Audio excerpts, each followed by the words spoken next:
Assalomu alaykum. Bugun Yaponiyada bakalavr bosqichida grantga o'qish uchun taklif qilinadigan eng nufuzli grantlardan biri MAX dasturini ko'rib o'tamiz. MAX dasturida qabul odatda aprel oyining ikkinchi qismi hamda may oyining 25 bu yil 25-gacha e'lon qilinadi. Demak, may oyining oxirroqlarigacha davom etadi va shungacha hujjatlarni tayyor bo'lishimiz kerak hujjat topshirishga.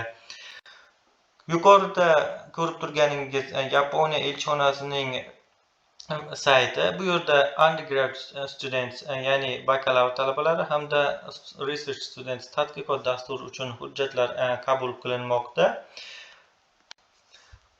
Agarda siz o'sha undergrad student, ya'ni bakalavr talabalari uchun qismida hujjatlarga o'tib ko'rsangiz, topshirishingiz kerak bo'lgan hujjatlar kelib chiqadi. Application guidelines, bu yerda barchasini yana ko'rib chiqamiz. Hozir bosqichma-bosqich application guidelines bu qanday qilib o'sha nimalar taklif qilinadi, qaysi holatlarda grantdan chetlatilishi mumkin, yo'riqnoma.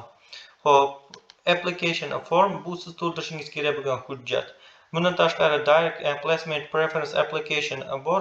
Bu ma'lum bosqichdan o'tganingizdan so'nggina jo'natasiz. Birinchi bosqichga talab qilinmaydi. Shuni qo'shimchasiga health certificate, ya'ni salomatlik sertifikati hamda tavsiyanoma recommendation letter kerak bo'ladi. Agar guidelinesga o'tadigan bo'lsak, bemalol ko'rib chiqishingiz mumkin. Xohlasangiz ingliz tilida o'qib ko'ring, xohlasangiz translate qilib o'qib ko'ring. Asosiy yo'riqnomalar mavjud. Bunda hozir bizga kerak bo'ladigan ikki qismi. Xo'p, bu grant nimalarni qoplaydi? Bu grant sizga chipta olib beradi. O'qishingizda o'sha universitetga to'lanadigan kontrakt to'lovidan ozod qilinadi. Ya'ni Yaponiyada o'sha grant asosida o'qish imkoniyatiga ega bo'lasiz. Bundan tashqari bu grant sizga stipendiya taklif qiladi. O'rtacha $700 atrofiga to'g'ri keladi oyiga. Bu asosiy qismi va sizni asosiy qiziqtiradigan qismi. Ikkinchi qismi fan tanlash. Fan tanlash mana shu yerda A, B, C guruhlarga bo'lingan. Shu sababli keyinchalik application, ya'ni ariza shaklini to'ldirguningizcha ABC qismini tanlaysiz. Shu sababli bu guideline yo'riqnomani o'qigan holda qaysi yo'nalishlar ABC yo'nalishiga tushishini ko'rib qo'yganingiz yaxshi bo'ladi. Batafsilroq tanishib olishingiz mumkin. Barcha elchixonaning saytini ham, barcha hujjatlarni ham kerak bo'ladigan Telegram kanaliga joylab qo'yganman. Bu esa ariza shakli. Ariza shakli asosiy umumiy savollardan boshlangan, tug'ilgan sanangiz, adresingiz, ya'ni manzilingiz kabi bir qancha umumiy savollar, elektron pochta, telefon raqamingiz, undan so'ng o'qigan maktabingiz haqida ma'lumot, qaysi sanalarda o'qigansiz va undan so'ng 3 ta universitetga tanlashingiz aytib o'tilgan va yana davom etadigan bo'lsak, til bilish qobiliyatingiz.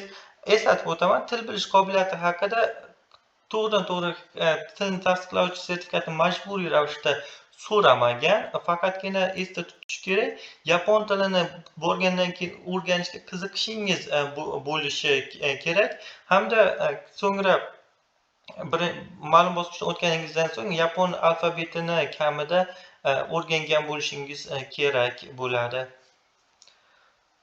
Yapon tili nimasi? O'shaning uchun hujjat topshirishga va o'zingizni o'sha Yaponiyaga borib o'sha ilmiy jihatdan o'sishga qo'rqib, yapon tilini o'rganishim kerak ekan, menga bo'lmaykan deb qo'rqmang. Yapon tilini emas, Yaponiyani o'sha boshlang'ich, yapon tilining boshlang'ich qismi hiragana va katakana degan alifbosi bor. Ularni mana shu alifbolarni va o'sha boshlang'ich qismini o'rgangan bo'lishingiz kerak. Murakkab narsa emas, harakat qilsangiz bo'ladi bemalol.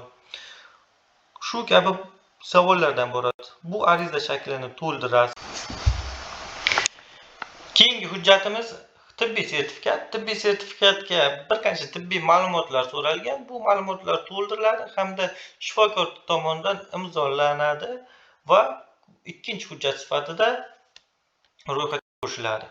Uchinchi hujjat bu tavsiyanoma. Tavsiyanoma maktabingizdan yoki qandaydir yoshlar harakati ko'ngilli harakatga qatnashgan bo'lsangiz, ushbu tashkilotdan olishingiz mumkin.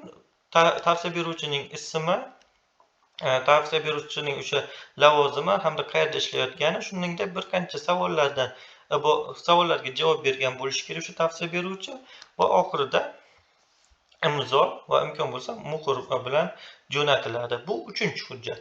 4-hujjat asosan o'sha maktabda o'qiyotgan joyingizdan o'sha yerda o'qishingiz haqida o'sha ishonch beruvchi, o'sha haqiqiy tasdiqlovchi sertifikat bo'lishi mumkin, attestatingiz bo'lishi mumkin, o'sha maktab guvohnomasi, shahodatnomasi bo'lishi mumkin va 5-hujjat o'sha baholaringiz, maktabda olgan baholaringiz ko'rsatib o'tilgan ro'yxat. Oxirgi ikkitasi o'sha maktabda olinadigan o'sha tasdiqlovchi hujjat hamda baholaringiz maktab muhri tushirilgan bo'lishi shart. Ushbu 5 ta hujjat. Bunday olib qaraydigan bo'lsak, bizda o'sha qo'rqitadigan til sertifikati majburiy emas va Yaponiyaga borib o'qish uchun, harakat qilish uchun arziydigan grant. Orzularni ro'yobga chiqarish, faqatgina orzu qilish emas, uni ro'yobga chiqarish uchun urinib ko'rsa bo'ladigan bir imkoniyat. O'shaning uchun shu maktab o'quvchilari, 11-sinf bitiruvchilari yoki yaqinda bitirib o'sha Yaponiyada o'sha bakalavr bosqichida o'qishga qiziqadiganlarda harakat qilib ko'rishni tavsiya etaman.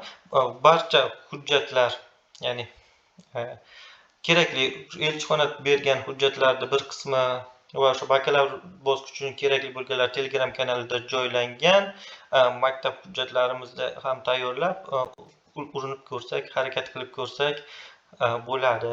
Ilmimizni oshirishimiz uchun, kelajagimizga yaxshiroq, yanada kelajak uchun harakat qilish, kelajakda o'sishga harakat qilishimiz uchun juda yaxshi imkoniyat.